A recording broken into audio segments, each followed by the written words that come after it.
Nej,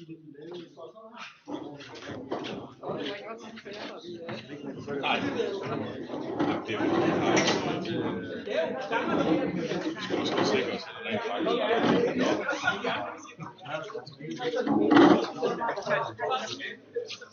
så ja.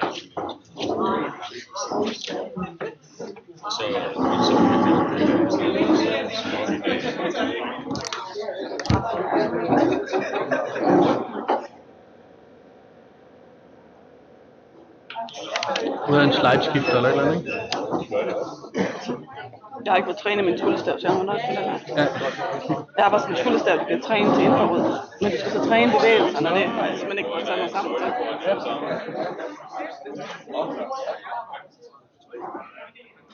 Yes. Ja, så ellers så bruger du strøm med. Jeg har en med.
Er I ved at være her alle sammen?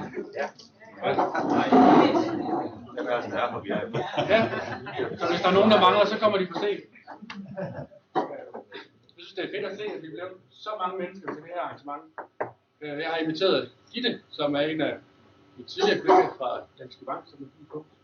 Hun er ude i store verden i Sverige på Spotify lige for tiden. Og hun lovede at komme lidt og fortælle om det her mod til at være agil.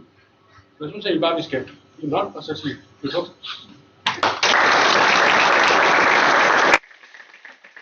Jeg vil lige sige 2 disclaimers. Det første er, at mikrofonen virker ikke. Kan I høre mig dernede? Så hvis jeg er der længst væk, super.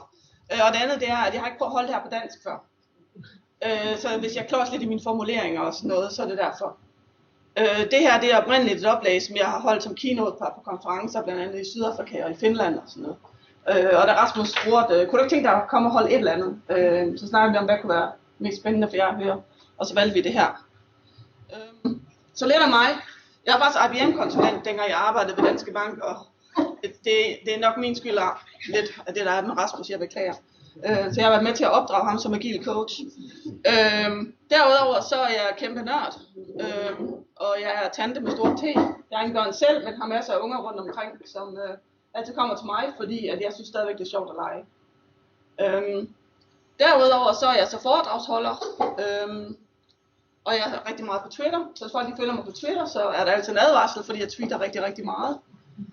Jeg arbejder som agil coach, startede med det i IBM og havde egentlig ikke tænkt, at det skulle jeg gøre, men så sagde de, vil du være tester tilbage på et vandfaldsprojekt, eller kunne du tænke dig at prøve at være agil coach? Og det var min hobby, og så tænkte jeg, okay, så prøver jeg det, og sprang ud i det ud til Danske Bank, og vidste ikke, om jeg kunne det. Og så har jeg ikke lavet andet siden, har været selvstændig siden 13. De sidste par år har jeg arbejdet i udlandet, lige startet på Spotify her for et par måneder siden, hvor jeg hjælper i deres tribes. Så det er meget spændende det her med, at jeg rejser rundt. Derudover så taler jeg så på en del konferencer, jeg har ligesom 2 områder. Det ene det er agile, og det andet det er alle de ting, som folk ikke taler om. Sådan noget som stress og depression, om at have mod til at turde være sig selv, om at have imposter syndrome, som er det her syndrom med, at man hele tiden føler, på et eller andet tidspunkt nogen, der kommer op til mig og siger, hey, du er faktisk ikke dygtig nok, som rammer op til 70% af folk i den vestlige befolkning. Sådan nogle ting taler jeg også om, og det her det er sådan lidt en kombination af begge dele. Derudover så er jeg med til at starte Inclusive Collaboration op, som handler om, at vi gerne vil have mere opmærksomhed på, at vi faktisk har forskellige hjerner. Så det handler om neurodiversitet. Blandt andet så har vi rigtig, rigtig mange inden for industrien, der har ADHD og har en eller anden form for autisme eller Aspergers. Men der er også mange andre former for måder, vores hjerner virker på. Hvordan kan vi få lavet nogle samarbejdsmiljøer, hvor vi ikke bare har plads til folk, men hvor vi også udnytter, at vi faktisk har nogle forskellige evner, vi tænker på nogle helt forskellige måder. Så det har vi lige startet op her for 14 dage siden og håber på at få det spredt ud på verdensplan, så der om nogle år er mere plads til, at vi kan være forskellige på vores arbejdsplads. Fordi vi tror på, at ved at vi er forskellige, så får vi også mest ud af dem vi er, både på arbejdspladsen, men også som mennesker. Så det var lidt om mig. Jeg har lige startet med at snakke lidt om de agile værdier, så hvis man sådan kigger på det, så står der ikke noget nogen steder om, hvad er de agile værdier. Jo, vi har det agile manifest, men der er som sådan ikke nogen helt grundlæggende værdier. Hvis man går ind og kigger på Scrum, som er en af de mest udbredte metoder, jamen så har vi faktisk 5 værdier. Vi har commitment, jeg har ikke fundet et godt dansk ord for det nu. Respekt, fokus, mod og åbenhed.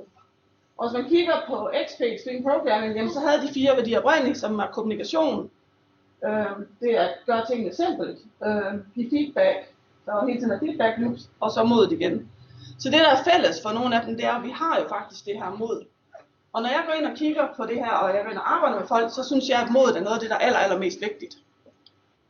Så derfor går jeg ind og fokuserer på det, og det er der en grund til. Jeg mener, at for at kunne opfylde de andre værdier, vi har, så bliver vi nødt til at have modet. Så hvis vi går ind og kigger på den første med commitment, jamen, så handler det jo om, at vi går fuldt ind i det, vi arbejder med. Vi går ind og committer os til vores arbejde, men vi committer os også til at sige fra.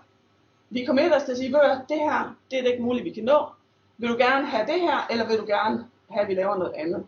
Eller er der en måde, vi kan finde ud af at gøre det her på?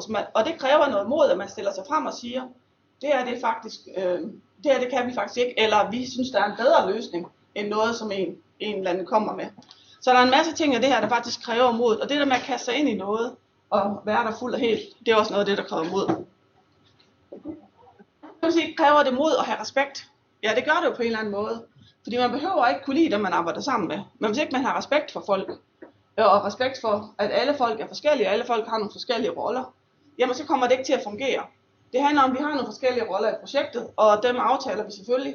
Og så respekterer man de roller. Man må godt stille spørgsmålstegn ved dem. Og der kommer igen mod den, man skal stille spørgsmålstegn ved det. Men man går ind og har respekt om de her ting, og respekt for de ting, der bliver sagt. Og det kræver også noget mod at gå ind der. Åbenhed og synlighed. I rigtig meget af det agile, der har vi jo det her med, at vi vil gerne have tingene er synlige. Det er ikke sådan, at vi skjuler noget. Hvis det er sådan, at vi er ved at blive forsinket, jamen så snakker vi med vores kunder om det. Vi går ind og siger, at vi er ved at blive forsinket. Vi kan se allerede nu, at om en måned, det vi lovede, vi kan nå om en måned, det ser ikke ud til, at vi kan nå det nu. Er det stadigvæk det vigtigste, vi arbejder på.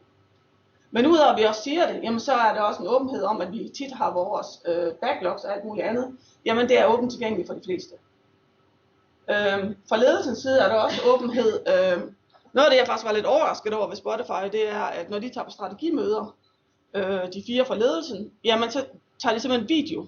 De videofilmer, når de har de her strategidiskussioner. Og det bliver så lagt op åbent, så alle ansatte kan gå ind og se det her. Og den her åbenhed, det her med at tale på den måde, jamen det kræver også noget mod. Også åbenhed over for sine kollegaer, og sige til og fra over for de her ting, sige, hey, jeg kan faktisk ikke finde ud af det her. Det er også noget af det, der kræver mod. Så al det her åbenhed kræver mod. Og det at fokusere på noget, det kræver faktisk også mod, fordi lige så snart man går ind og fokuserer på noget, jamen så er der noget andet, man ikke laver. Og man har hele tiden det her, at vi skal jo nå det hele. Og hvis nu jeg lige fokuserer på det her, jamen jeg skal jo også. Og det er faktisk at sige, okay, jeg ved, at det er rigtigt at gøre. Det kan godt være, at det ikke føles sådan, men det rigtige at gøre, det er faktisk at fokusere og få tingene gjort færdigt. Det kræver også noget mod. Men det, som er allermest grundlæggende for mig i alt, hvad der har med agil at gøre, og burde være det på alle arbejdspladser generelt, det handler om tillid. Fordi hvis ikke vi har tilliden til hinanden, hvis ikke vi har tilliden til, at folk for eksempel er ærlige, og gør de ting, som de siger, eller siger fra, hvis ikke vi har tillid til vores ledelse, hvis ikke vi har tillid til vores medarbejdere, jamen så fungerer tingene ikke. Men tillid, på spansk siger de, tillid det kommer ind til fods og forsvinder på hest. Det tager tid at opbygge tillid, og når man så først har opbygget det, så kan man meget, meget hurtigt nedbryde det igen. Og der er rigtig mange, der har den holdning, jamen jeg har ikke tillid til folk, før de har bevist, at jeg kan stole på dem. Jeg har den modsatte holdning, jeg har tillid til folk, indtil de har bevist, at jeg ikke kan stole på dem. Og hvis de har det, så tager jeg en snak med dem, og så får de en chance. Hvis de så gør det nogle gange, okay, så ryger de i den sorte bog. Men mit udgangspunkt er, at jeg har tillid til folk.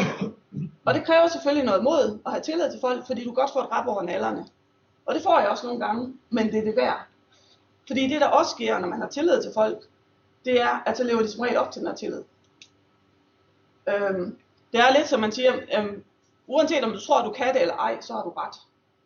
Og det er lidt det samme med tillid, uanset om du stoler på folk, eller siger du ikke kan stole på folk, så har du ret. Fordi hvis du ikke stoler på folk, så kan de også mærke det, og så lever de ikke op til det. Eller så lever de selvfølgelig op til det, du stoler på. Så grundlæggende synes jeg, ligegyldigt hvad for nogle aspekter, man går ind og arbejder med, jamen så har modet noget at spille ind. Noget af det, jeg også har fundet ud af, det er, at det er utrolig vigtigt for mig, som person og som konsulent, at jeg har en vis portion mod til at gå ind i organisationer, for eksempel at sige nogle ting, som ikke er super populære altid. Det går så ind og så ligesom underbygger det hele. Og hvad er mod så for en størrelse? Der er mange forskellige definitioner på det, så jeg gik selvfølgelig ind som en god nørd, så kommer jeg selvfølgelig ind og slår op i en ordbog. Og det handler om den måde, man er på, som gør, at man kan gå ind og modstå farer, man kan gå ind og modstå smerter, uden at være bange. Og så i gamle dage, der brugte man det også som at sige, jamen det er, at hjertet, det der alle vores følelser kommer fra, det der alting kommer fra. Så det stammer faktisk fra latin. Jeg kan kun det franske navn, som er køre, men latin hedder næsten i stand. Som handler om at vise sit hjerte. Stille sig op og vise, hvad er det, jeg gør, hvad er det, jeg står for, hvem er det, jeg kæmper for.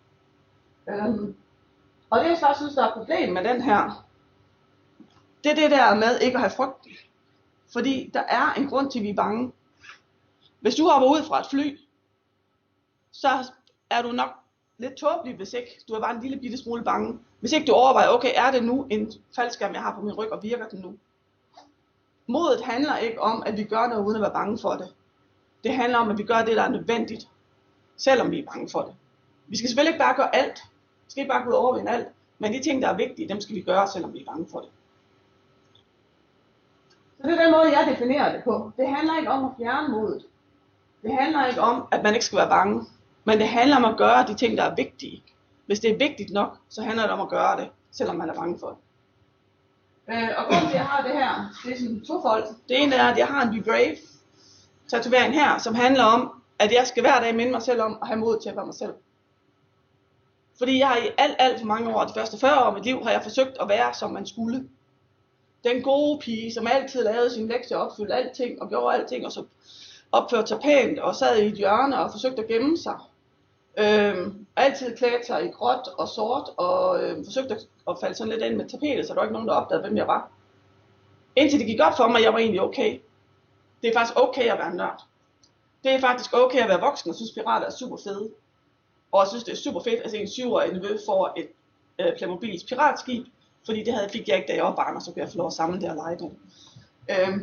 Men det bliver jeg ved med at få at vide, det er ikke okay. Det er ikke okay at være sådan, fordi du er jo voksen. Men nu har jeg fået den her tatovering, og den skal hele tiden minde mig om det. Jeg vil nu sige, at jeg tror også ikke, at det er fordi, jeg har så meget brug for det mere, som I nok kan se, så er jeg ikke ligefrem god og kedelig mere. Men jeg får også bemærkninger om det. Altså jeg bliver stoppet på gaden nogle gange her i Danmark og får at vide, at om jeg godt er klar over, at jeg ikke er teenager mere, det er kun teenager, der tager hår. Hvor også lidt synd for dig, at du skal have det være så kedeligt, siger jeg klar så sige til sådan. Men for mig der handler det om det, og den her tatovering, jeg er faktisk bange for nåle. Og det virker sådan lidt åndssvagt.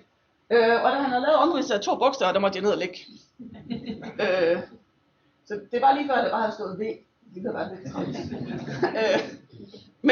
men som I så kan se, så er jeg så gået i gang med noget nyt. Så jeg er lige tåbelig. Og det er det for at symbolisere Freja, fordi hun er den mægtigste af de kvindelige guder. Hun er bare i en mandeverden. Jeg er i en mandeverden. Og jeg er faktisk en af de bedst betalte konsulenter i Spotify, så jeg er mægtig blandt guderne. Så jeg har valgt, at jeg vil have den her tatovering til at symbolisere Freja, og det betyder rigtig meget for mig. Men jeg synes også, at der hvor mod oprindeligt kommer fra, det her med at vise, hvem man er, vise ens hjerte frem, det tror jeg er lige så vigtigt. Og jeg tror, at det har vi glemt rigtig meget, også fordi vi er professionelle, og vi skal være professionelle, vi skal være i en eller anden situation, vi skal passe ind i alle de steder, hvor vi er. Så nogle gange så glemmer vi de ting, som vi virkelig brænder for. Så for mig der handler det om det her med at turde være sårbar og sige, hey, det her det er det jeg tror på. Og ja, man blotter sit hjerte, og man kan blive udsat for lidt af hvert. Men det er det værd. Det er det værd, at vi går ind og er på den her måde. Og så handler det også om, at man nogle gange stiller sig op og står et slag for nogle ting, som man tror på. Og vi har alle sammen nogle sager, som vi tror på en eller anden måde, men det er ikke altid, vi giver udtryk for det. Og det er noget af det, jeg tror, der er modet i det også at sige, det her det er det, jeg tror på, det er det, jeg tror på, der er rigtigt. Og jeg tror på, at vi bliver nødt til at gøre noget ved det, som jeg for eksempel gør med neurodiversitet. Noget af det, jeg også agiterer rigtig meget for i IT-verdenen, det er, at vi skal have flere kvinder ind. Vi skal også have flere fyre ind, dem der ikke kommer ind i dag. Men der er mange flere kvinder at tage af, fordi der ikke er så mange, der søger ind. Men jeg går også ind og for eksempel siger, at vi skal have plads til alle. Vi skal have plads til transseksuelle, homoseksuelle, ligegyldigt hvad. Fordi forhåbentlig så gør de det ikke på arbejde, så kan det være lige meget. Vi har brug for al den arbejdskraft, vi skal have. Og vi har brug for, at der er respekt om folk, ligegyldigt hvad de laver. Og det er nogle af de ting, som jeg går ind og kæmper for. Det vil også sige, jeg er faktisk ikke den første, der har sagt det her. Dr. Who, han sagde det samme. Modet, det handler ikke om, at man ikke er bange. Det handler om at være bange, og så gøre det, der er nødvendigt. Det her, det er så den 3. doktor, som jeg så vil sige, det er den rigtige. Det her, det er den rigtige Dr. Who, det er den 4. Og jeg ved godt, at alle de unge mennesker nogle dage synes, at de nye er de rigtige, men det her, det er den eneste Dr. Who. Som det er meget personligt, noget af det, jeg også har gjort, for eksempel, det er, at det er det min nevø. Han er faktisk Whovian, som det så fancy hedder, når man følger med i Dr. Who. Og jeg var inde og undersøge, hvad er hans doktor? Fordi det er meget vigtigt. Og jeg tror, det er den 10. der har den der Fest og Butterfly. Så han vil super gerne ind til en premiere på Dr. Who, hvor jeg så tager med ham, fordi jeg tror, det er vigtigt, at man står ved den, man er, også selvom der ikke er andre i ens omgivelser, der synes, at det her det er okay. Så det der med, at selvom ens omgivelser synes, man er lidt underligt, jamen så står man ved det her. Fordi det betyder noget, at vi har vores små særheder, fordi det er det, der gør os til, vi er. Så handler det også om at have mod til at være lidt anderledes nogle gange. Noget af det, min svoger for eksempel siger til mig en gang imellem, det er, hvorfor har du billeder på Facebook, hvor du ikke ser godt ud? Hvor du for eksempel har morgenhår, eller det der, det var heller ikke, at folk var super begejstrede for ham. Så, hey, det var Talk Like a Pirate Day. Så vi gik rundt hele dagen og snakkede piratsprog. Og så skal man selvfølgelig have en klap for øjet. Og det er nogle af de ting, som jeg godt kan lide, der er plads til i IT-verdenen, og også i, især i konferenceverdenen, der er plads til, at man kan gøre de her ting. Men netop det, at man skiller sig ud, gør også, at folk kigger efter en. Så det skal man være opmærksom, man skal have mod til at ture det her. Med at være sårbar, det har jeg allerede sagt en gang, og jeg synes, det her med at gøre sig selv sårbar, det er utrolig vigtigt. Og det handler også om på arbejdet at gøre sig sårbar ved for eksempel at bede om hjælp. Gøre sig sårbar ved at have nogle andre meninger, med at stille sig op og forsvare nogle ting. Og så det der med netop det med at sige noget, hvis der er noget, der er vigtigt. Og det er ligegyldigt, om det er noget arbejdsnåde, som for eksempel, at der er nogle ting, som man synes er super, super vigtige i projektet, og man ikke synes, der er nok fokus på, eller om det er nogle helt andre sager. Så handler det om, hvis der er noget, der er vigtigt, jamen så taler man faktisk sagen, og får måske noget til at ske. Fordi tit så sker der det, at der ikke sker noget, fordi der ikke er nogen, der har tænkt på det. Så er der en, der siger noget, og så er lige pludselig nogen, der tænker på det. Eller hvis der er en, der faktisk siger, okay, jeg synes det er meget, meget vigtigt, at vi har fokus på det her, jamen så kan det være, at man begynder at kigge på det. Vi glemmer bare tit at sige det højt, og vi glemmer bare tit at spørge, kan det her faktisk lade sig gøre? Så handler det også om at dele, hvordan man har det. Det handler om at dele, når man er glad, det handler om at dele, når man er ked af det. Og det mener jeg også gælder på arbejdspladsen. Fordi vi kan ikke undgå at blive påvirket af de ting, der sker. Vi kan ikke undgå at blive påvirket, hvis der er et eller andet derhjemme. Hvis vi har været oppe og skændes, og konen derhjemme, jamen så næste dag, når man kommer på arbejde, så er man lidt nerven. Og hvis ikke man deler det med sine kollegaer, jamen så går man og snapper af dem hele dagen, så er man bare ham på sure. Hvis man i stedet for siger, ved du hvad, jeg havde et skænderi i går, og det kan godt være, at jeg bare skal sidde lidt for mig selv i dag, jamen så har man som sagt, det er sådan tingene er. Jeg har det også, hvis jeg for eksempel er rigtig, rigtig glad, så kan jeg være rigtig, rigtig irriterende. Især om morgenen på konferencer, hvis jeg ikke har sovet nok, og er sådan rigtig, rigtig godt humør, så er jeg rigtig, rigtig irriterende. Så har jeg bare nogle gange taget sådan et stykke malertape, for det kan man skrive på, så står der, pas på, jeg er glad i dag. Så ved folk ligesom, at nu er de advaret. Især dem, der skal have deres morgenkaffe først. Men når vi har nogle glæder, når vi har nogle sorger, ligegyldigt hvad vi har følt, så tager vi dem med på arbejde. Det kan godt være, at vi synes, vi er professionelle, og nogle gange tager en facade på, men de kommer jo ud mellem sidebenene. Og det samme sker der med, at vi tager også tingene med hjem. Og hvis ikke man deler de her ting, jamen så kan det være, at folk ikke opdager, at der er noget galt. De opdager bare, at man er irriterende. Hvor det kan være, at de måske kunne hjælpe en. Noget andet, som er super vigtigt for mig, det er, at der er ikke noget, der hedder meget mod. Man kan ikke græde på et mod. Mod er individuelt. Så der er ikke noget, der siger, at du er bare en lille smule modig. Fordi ligegyldigt hvad man gør, som man er bange for, som man overvinder, det er mod. For nogle mennesker, der handler det om, at man går uden for sin dør. At man måske kan komme ud et sted, hvor der er andre mennesker. At man er den eneste, der rækker hånden op, hvis man er til en forelæsning. Der er så mange ting, som virker som små, bitte ting, men som er modige for den ene person. Det er også noget af det, jeg arbejder med ude i organisationer. Der er rigtig mange folk, som jeg er ikke modig. Når man så begynder at gnave lidt i det og sådan noget, jamen så er de jo faktisk modige. De har faktisk gjort nogle ting, som de var bange for.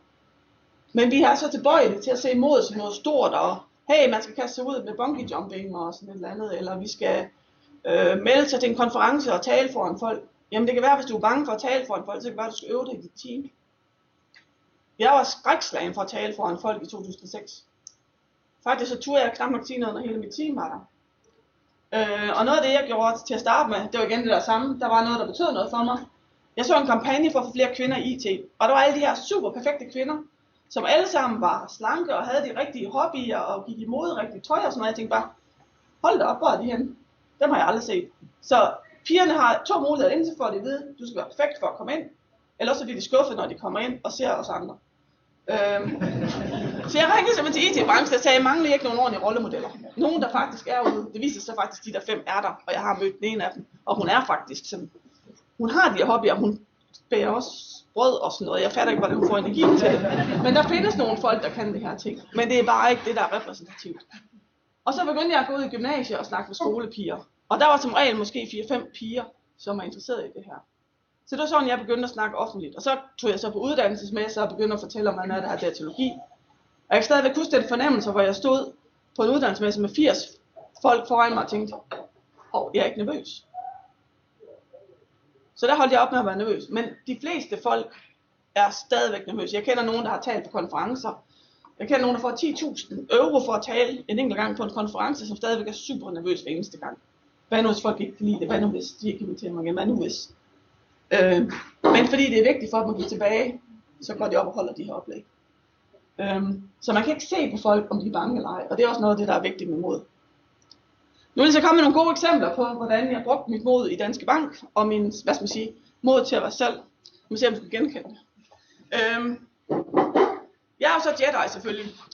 Og noget af det, jeg gjorde ude i Danske Bank, da jeg var over i deres København-afdeling, var, når jeg gik hen til kantinen, så havde de automatiske døre. Det vil sige, så kan man lave Jedi-træk og åbne dørene. Og det gik jeg rundt og gjorde et stykke tid, fordi jeg synes det var sjovt. Og faktisk så var jeg inde om i dag, der har jeg sådan nogle gange, så glemmer jeg helt, at jeg gør det, når der er en automatisk dør. Men der var gået et halvt års tid, så kom en af vores agile coaches op til mig, en fra Indien, Shiva, og siger, nu er du jo fjollet, så må jeg godt stille dig fjollede spørgsmål. Og så sagde jeg, selvfølgelig må det, og vi gik ind i et lokale, og han havde lagt mærke til, at jeg gjorde de her ting, og lagt mærke til, at jeg var ikke bange for at være fjollet, så måske var det okay at stille mig fjollede spørgsmål. Og de var overhovedet ikke fjollede, det var kulturspørgsmål. Såsom, hvorfor tager I et træ ind i stuen til jul og danser rundt om det? Det er jo et rigtig, rigtig godt spørgsmål.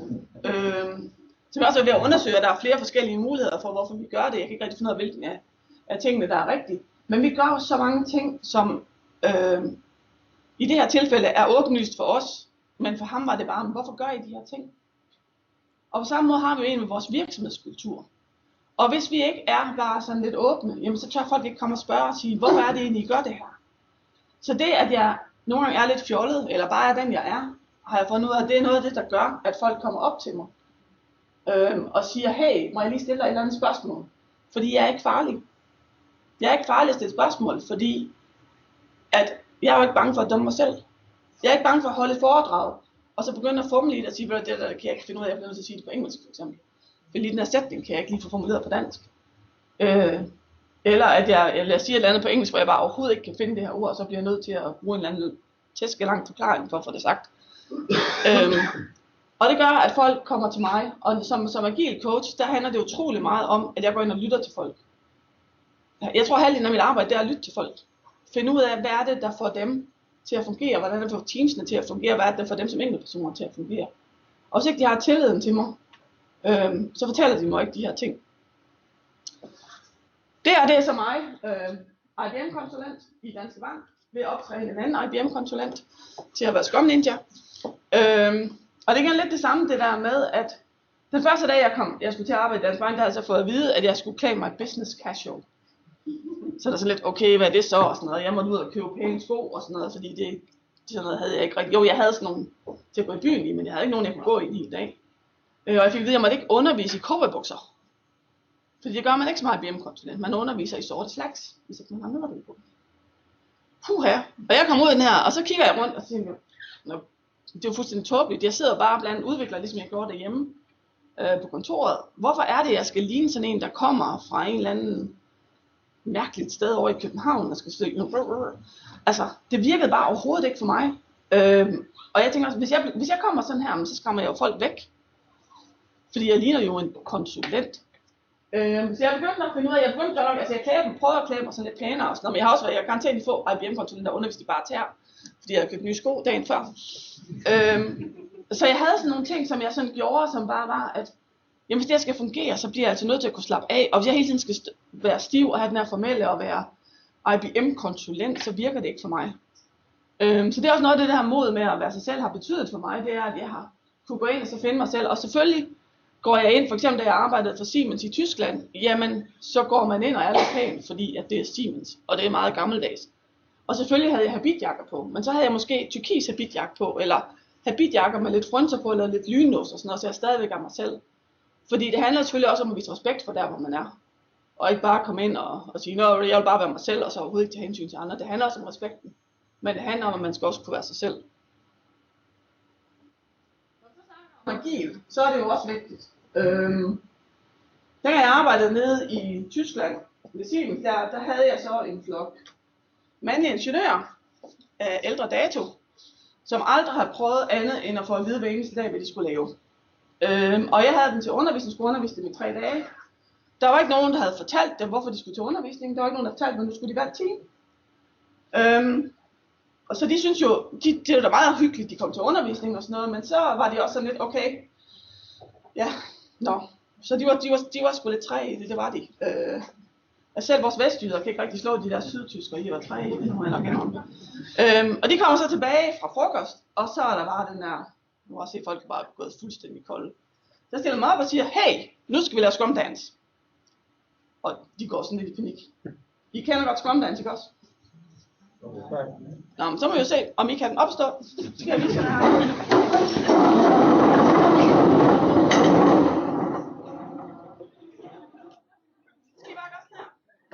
Scrum Dance. Og hvis I er den avancerede version, så danser I jeres navn med nogen, så det ser ud som I er dygtige. Super. Det ser jo godt ud, det her. Tak skal I have.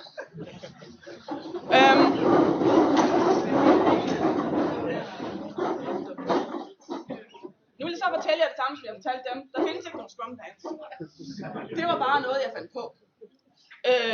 Men jeg fik dem til at vågne lidt, der var ikke dem, der rejste op overhovedet, men de blev lidt vågne og blev sådan lidt paniske, og så havde jeg deres opmærksomhed. Det var så var interessant, det var senere på dagen, så havde jeg den her flok agile coaches, som jeg skulle oplære fra Siemens, og tænkte, nu prøver jeg lige at gøre det samme. Og Svend, som var med i min undervisning, han rejste sig op og dansede med mig, mens de andre sad sådan og kiggede mærkeligt på mig. Så kommer han op til mig bagefter, og så siger han, ved du hvad, det handler ikke om at danse. Det handler om, at når jeg er agil coach i en stor organisation som Siemens, så kommer jeg til at stå foran en masse folk og sige nogle ting, der for dem er lige så tåbeligt, som hvis jeg gav mig til at danse foran dem. Så hvis jeg ikke kan danse foran de her 10 kollegaer, jamen så kan jeg heller ikke stille mig foran en helt flok på 100 mand måske, og fortælle dem, at nu skulle vi gerne til at køre bil her. Og så er det altid en god måde at få lidt afbræk i oplægget på. Det eneste sted, jeg ikke har fået folk til at danse, det er faktisk i Aarhus. Selv i Finland virkede det. Men i Aarhus, der var det virkede ikke. Det er ikke godt. Men udover det, så handler det om, at der er simpelthen så mange aspekter i agil, hvor vi bliver nødt til at være modige. Det aller vigtigste, og for mig at se den unikke ting, som er i agil i forhold til meget andet, jamen det er det her med, at vi går ind og kigger på tingene, og så lærer vi inspect and adapt. Vi har altid haft postmortem, og vi har haft retrospectives og sådan nogle ting, men tit så er de kommet efter projektet er slut, måske efter 3 år. Den oprindelige bog om retrospectives, jamen den beskriver sådan nogle 3-dages retrospective, hvor vi går ind og evaluerer tingene, og så laver vi en super lækker rapport. Og hvis det er ligesom så mange steder, jeg har været, så ligger man ned i en skuff, og så ligger den fint der. Men det vi forsøger at gøre, når vi kører agilt, det er jo det her med, at vi går ind og kigger på det til daglig. Vi har vores daily møder, hvor vi snakker om tingene og finder ud af, at noget vi regulere. Vi har vores retrospective, og så går vi ind og laver forsøg med det samme. Men det kræver også mod. Det kræver mod hele tiden at gå ind og vurdere, hvordan er de ting, jeg arbejder med. Er det faktisk okay, den måde vi arbejder på, eller skal vi ændre nogle ting? Og bare det at ændre sig, er også noget, der kræver mod, fordi vores hjerne hader det. Altså vores hjerne kunne bestemme, så gjorde vi det samme hele tiden. Fordi så er vi fri for at bruge så meget energi. Det handler også om, at vi bliver nødt til at lære noget hele tiden. Og jeg tror rigtig mange af os, vi har været indstillet på, for de fleste, vi har gæt på, har en anden længerevarende uddannelse, og vi er blevet indstillet på, at man lærer gennem hele livet. Men jeg tror ikke, vi har været indstillet på, at rigtig mange af de ting, vi skal lære, er ikke inden for vores kernefagområde. Vi skal for eksempel lære at arbejde sammen med andre mennesker, vi skal lære at forstå, hvad andre faggrupper snakker om, fordi vi har forskellige sprog. Der er rigtig mange ting, vi skal lære, og jeg tror, at vores områder udvikler sig meget, meget hurtigere, end vi nogensinde har forestillet os. Altså når jeg snakker med nogle af de der unge mennesker om, hvad jeg skal have speciale om, så tænkte jeg lidt, jamen computer begynder at bevæge sig rundt, så vi skulle kigge på routingprotokoller til mobile netværk, og så tænker de så lidt, nå ja, okay. Og vi kunne streame fra internettet, mens vi bevægede os. Okay, tænker de så. Og det er kun 15 år siden, jeg blev færdig. Så tingene går super hurtigt, vi bliver nødt til at lære hele tiden. Men det kræver også mod, fordi når du lærer hele tiden, så ved du også, at du bliver aldrig færdig. Du bliver aldrig nogensinde færdig med at lære, du bliver aldrig nogensinde færdig med at udvikle. Og det kræver noget mod. Og som jeg sagde før, det her med, at der hele tiden er forandringer. Og dem kan vi ikke undgå. Vi kan ikke undgå forandringer. Ligegyldigt hvad vi gør, så kan vi ikke undgå forandringer. Selvfølgelig er der nogle ting, som helst skal være stabile, fordi ellers så bliver vi skøre oven i hovedet. Men der sker forandringer hele tiden. Vores hjerne har ligesom 2 systemer. Det ene er det automatiske. Det er det, der gør, at jeg faktisk kan bevæge mig samtidig med, at jeg snakker. Jeg behøver ikke tænke, okay, nu tager jeg et skridt til højre samtidig med, at jeg siger noget, så tager jeg et skridt til venstre samtidig med, at jeg siger noget. Det er automatisk. Og vores hjerne vil gerne putte det hele derover. Og hver eneste gang, vi så skal til at lære noget nyt, jamen, så skal det til at bruge mere energi på det, der synes, det er træls. Og det er en af grundene til, at vi ikke er så glade for forandringer.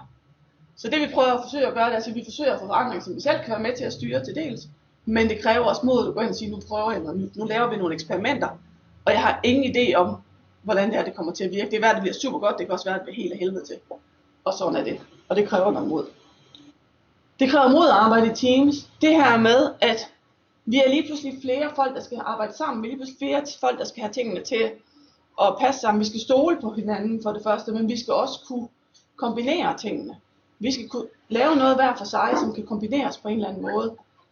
Og teams, det kan være enten et individuelt team, eller det kan være teams og teams. Vi bliver nødt til at på en eller anden måde have de her ting til at kunne fungere sammen. Det betyder også, at vi nogle gange bliver nødt til at gøre nogle ting, som måske ikke lige er det, vi er allerbedst til. Fordi at nu er det det, der er brug for.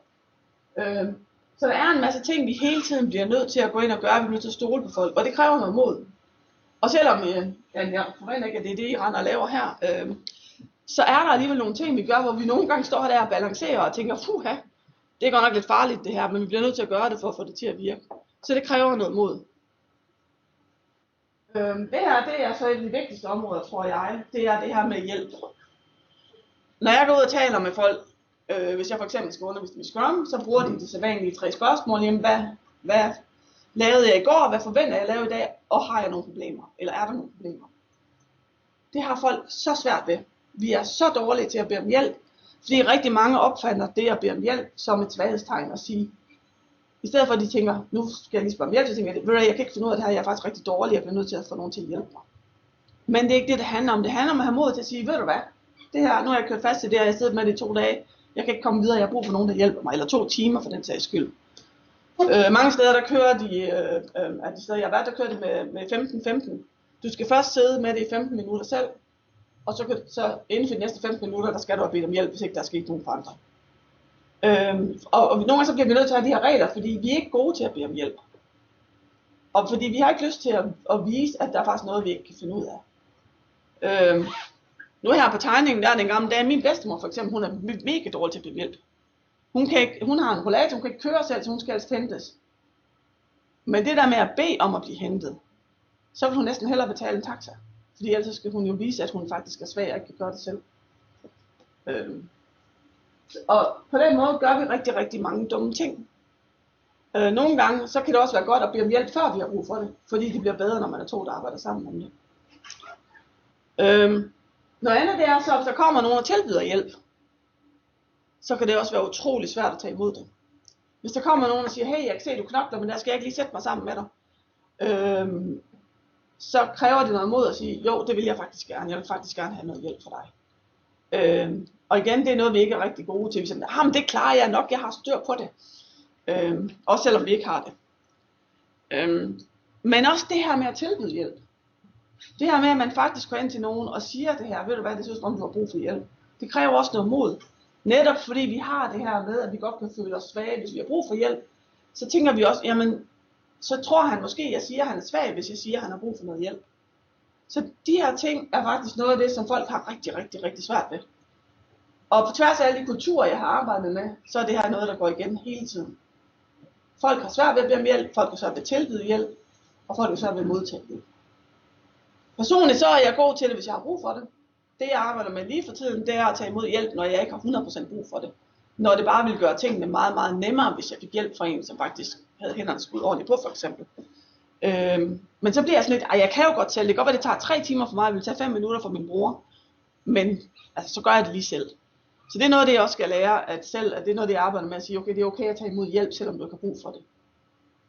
Noget af det, der for eksempel er lidt morsomt i Sydtyskland, det er også, at når man så kommer, og så en af ens sydtyske kammerater henter en, så bærer de ens kuffert, hvis det er en mand. Og der er sådan lidt, okay, det kan jeg godt selv.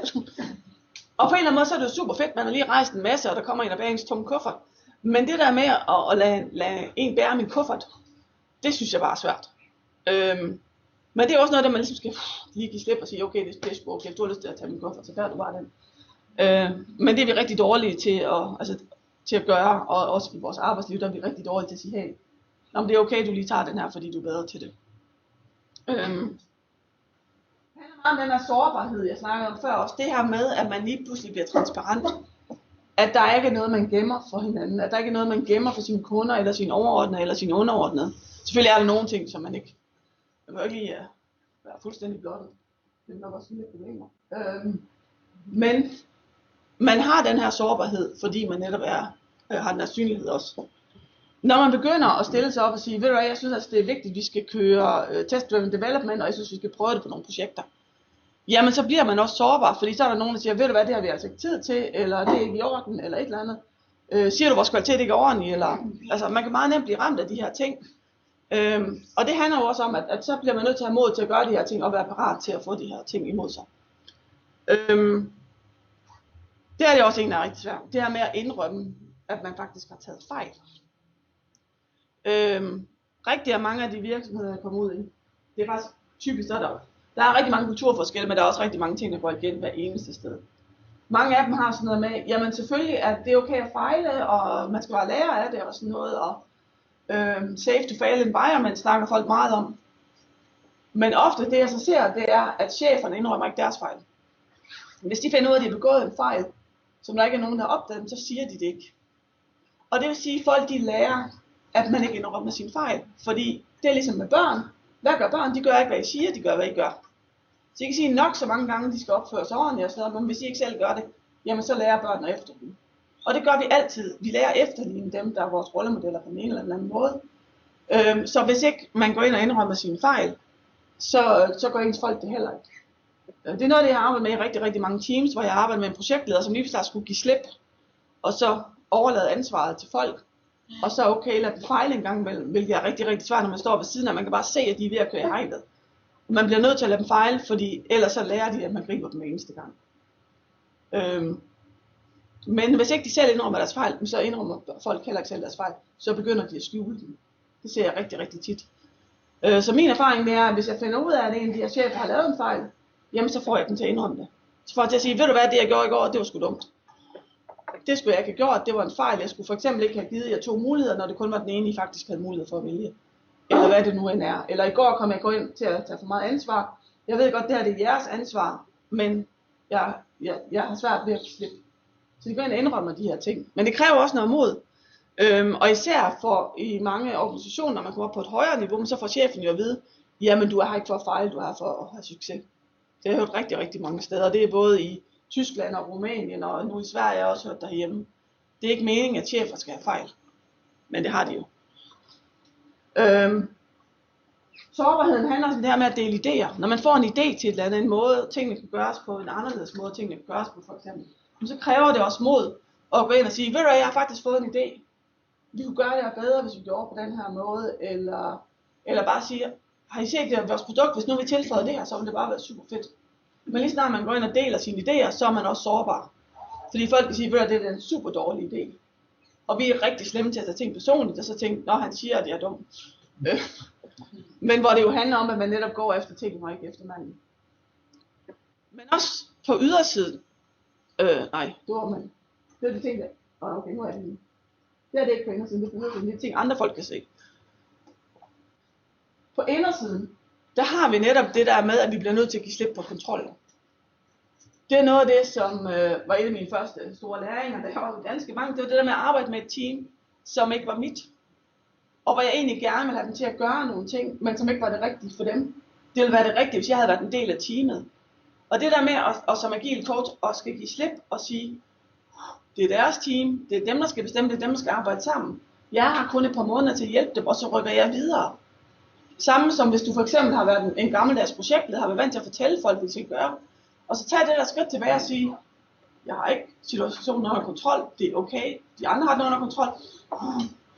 Det kræver noget mod at tage det der skridt tilbage og blive fuldstændig slip på den kontrol, som man tror man har, fordi man har den ikke alligevel. Det er det der med kontrol, vi tror vi har den ikke. Men den er illusion af kontrol. Og igen, som jeg nævnte til at starte med, det her med at stole på folk. Som jo ikke er noget, du umiddelbart kan se, når du kigger på folk, det er, om de stoler på dig eller ej. Vi kan mærke det, fordi vi har en masse sanser. Men det kræver også noget mod at stole på folk. Fordi at vi netop ikke ved, om de kommer til at leve op til det. Vi bliver nødt til at tage en chance. Og så kræver det mod at tænke sig om. Jeg så en eller anden klistermærke herinde, hvor der stod, Scrum doesn't come with a brain. Og sådan er det jo med al agil, det kommer ikke med en hjerne. Altså noget af det, der er rigtig, rigtig lækkert ved tunge processer, det er, at vi ikke behøver at tænke. Vi kan bare følge dem skridt for skridt, og så gør vi det, og så er vi fri for at tænke. Det kræver modet at arbejde på en måde, hvor man har brug for at tænke selv hele tiden, hvor man bliver nødt til at tage nogle beslutninger. Ikke bare at tage beslutninger, men du bliver også nødt til at reflektere, er det det rigtige, vi gør nu? Tag det der skridt tilbage og sige, hvorfor er det, vi gør det her? Det er de rigtige ting, vi har fat i. Så det at begynde at tænke sig om, det er også noget af det, der kræver lidt mod. Og så det at gå ind og eksperimentere. Der er rigtig mange, jeg har mødt, vi er et modent team, så vi behøver ikke være perspektivs mere, fordi vi gør alting rigtigt. Og så siger jeg, for det første, så gør jeg ikke alting rigtigt. For det andet, så bliver I nødt til at gå ind og lave nogle eksperimenter. I bliver nødt til at sige, hey, lad os prøve at gøre noget en lille bitte smule anderledes. Fordi det der er med mennesker, og det der er med IT-systemer, der er de begge to komplekse. Så det vil sige, at vi har en forventning om, at hvis vi gør det her, så sker det her. Men faktisk så er det meget, meget sjældent, at det sker på den måde. Det vi er gode til, det er at sige, at det her skete, og det skete på grund af det her. Der kan vi altid gå tilbage. Og det gør, at vi bliver nødt til at lave nogle eksperimenter. Vi bliver nødt til at gå ind og prøve nogle ting og sige, hvad nu hvis vi for eksempel holdt vores Scrum-møde lige før vi går til frokost? Vores Scrum-møde tager altid lidt for lang tid, så nu holder vi det 11:15. Det havde jeg ikke team, der gjorde, fordi at der var nogen, der mødte klokken 7, og nogen, der mødte klokken 9. Og så var der en, der mødte klokken 9:13, fordi de havde det 9:15. Og de synes, det var pisse irriterende, det der ham, der kom klokken 7, og nu har han arbejdet i 2 timer, og skulle lige pludselig til at stoppe op. Men de gik alle sammen til frokost klokken 12. Så 11:15, så kørte de deres daily, og så fulgtes de af til frokost. Så den måde at gå ind og eksperimentere på ting, man siger, det kan godt være, at der er noget, der står i reglerne. Men vi bliver nødt til at gå ind og prøve nogle eksperimenter. Den gode danske jantelov, som så ikke er dansk, og som også er meget udbredt i Sverige og Norge. Og det er noget af det, som jeg tror, vi bliver nødt til at give slip på. Det kunne være rigtig, rigtig godt for os, at vi kan give slip på det. Fordi når vi arbejder sammen, så bliver vi også nødt til at sige, at jeg har en idé. Men janteloven siger jo til os, jamen altså, det er ikke bedre end andre, du skal ikke tro, du er noget. Men vi bliver nødt til at gå ind og sige, at jeg er faktisk stolt af mig selv. Jeg har faktisk noget tillid, og selvom man arbejder i et team, så bliver man nødt til at have det her. Jeg er stolt af det, jeg laver. Vi er nødt til at vise, hvad det er for nogle ting, vi gør. Og hvad skal man sige, når vi for eksempel, man kan sige, i Scrum, der har man sin demo, og man viser tingene. Men generelt det her med at sige, hey, det er det her, vi har gjort, det er de her ting, vi har. Ha' den her stolthed over de ting, man arbejder med. Det er janteloven bare ikke super god til, fordi den fortæller os, at ja, men de andre teams har jo også lavet noget, de arbejder lige så hårdt, og det er faktisk også bedre. Måske burde jeg ikke sige noget om det her. Men jeg tror på, at det hjælper os. Det hjælper os til at lave bedre ting, og det hjælper os til at lære hinanden. Der er bare 1000 andre ting, som hele tiden handler om. Mange af dem er de jo ikke agile. Faktisk så tror jeg, nogle gange 90% af de ting, jeg arbejder med, har ikke en skid med agile at gøre. Det meste af det, jeg arbejder med, det er at få folk til at lytte til hinanden, til at lave forventningsafstemning. Så hvis du har en forventning til folk, så siger du det til dem, fordi vi kan ikke læse tanker. Hvis folk de gør et eller andet, som du synes er forfærdeligt, så går du over og snakker med dem, fordi de har nok en grund til, at de har gjort det. Jeg har prøvet, hvor jeg havde 2, der var oppe og diskutere, en fra Rumænien og en fra Tyskland, hvor det viste, at de så havde siddet, de skulle have et konfliktløsningsmøde. Så sidder de i hver sit møde, hvilket de ikke vidste, i 20 minutter og et pissesur, den anden ikke mødte op. I stedet for lige at prøve at kontakte den anden og sige, har du glemt det? De sad i hver sit, nu kan jeg ikke huske, hvad tool vi brugte. Et eller andet tool, hangout-tool-agtigt.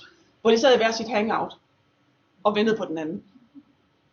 Så de her konflikter, sådan det med at kommunikere, det er rigtig meget det, der handler på arbejdspladsen. Men det kræver også det her mod at sige, ved du hvad, okay, så er jeg den, der giver efter og ringer til ham den anden og siger, hvor bliver du af? Så alle de her ting kræver også mod. Og som jeg sagde, for mig personligt, så handler det om, at hvis jeg skal være en god coach, hvis jeg skal kunne hjælpe folk med mange forskellige ting, så handler det om, at jeg bliver nødt til at være hele mig. Jeg bliver nødt til at være den gode, blide, der lytter til folk, får dem til at fortælle om, hvad de har. Men jeg bliver også nødt til at være den, der går ind og siger en gang imellem. Jeg bliver nødt til at være den hårde og siger, det her det holder ikke. Jeg har for eksempel lige sagt til en helt flok ledere, hvor jeg sagde til dem, har I overvejet det, I lige gjorde i det her møde, det er det samme, som I brokker jer over til jeres teams? Har I overvejet, at I måske burde være rollemodeller, i stedet for at skylde ud over, hvad de laver? Og må jeg også indrømme, der tænkte jeg også lidt en aften, tænkte, okay, det går, at jeg var lige grov nok der, så skrev jeg til min chef, og så sagde han, det er så fedt. Det har jeg tænkt længe, men der er jo ikke nogen, der er ikke nogen, der siger det. Så jeg bliver nødt til at have den her, hvad skal man sige, barske side. Heldigvis så er jeg rimelig god til at sige det på en måde, så folk ikke bliver sure. Min kammerat Andreas, han kalder det mindful confrontation. Han siger, du fortæller folk, hvad der er galt, og så takker de dig for det. Så det er også en del af det, jeg har. Men jeg kan godt være den her, jeg kan godt det, hvis folk ikke opfører sig ordentligt, for eksempel.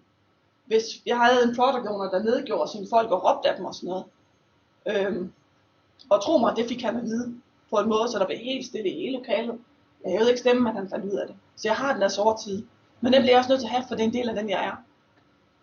Og hvis folk opser sig på den måde, jeg sagde faktisk til ham, at hvis det var mit firma, så var han blevet fyret på stedet. Det blev han desværre ikke, men nu har han heldigvis ikke folk under sig mere. Men min opfordring til jer, det er også, jeg kan godt være, jeg skal til noget andet, fordi nu, den anden plejer virke bedre, for Bush kom. Jeg vil gerne have jer til at gå ud på det her eventyr, det er at være i livet, og have mod til at være selv, have mod til at være på arbejdspladsen og være i livet. Spørgsmålet er bare, om I har mod til det. Ellers skulle så være længere nede. Så det vil jeg gerne fortælle. Jeg har Rasmus har min slides, fordi vi kunne ikke få det til at virke på den anden computer. Så hvis I gerne vil snakke om det senere, jeg har selvfølgelig også til at stille spørgsmål, så hvis I gerne vil snakke om det her, eller bare synes der er noget andet, I godt kan snakke om, så er I altid velkommen til at tage kontakt til mig. Det er noget af det, jeg er en netværksperson, så jeg er typen, der altid lærer folk at kende, og kender alle mulige mærkelige rundt omkring, så det vil jeg super gerne have. Men ellers så prøv at være modig, prøv at tage de her små skridt. Tag de her små skridt til at starte med, og så se, hvad I får ud af det. Tak.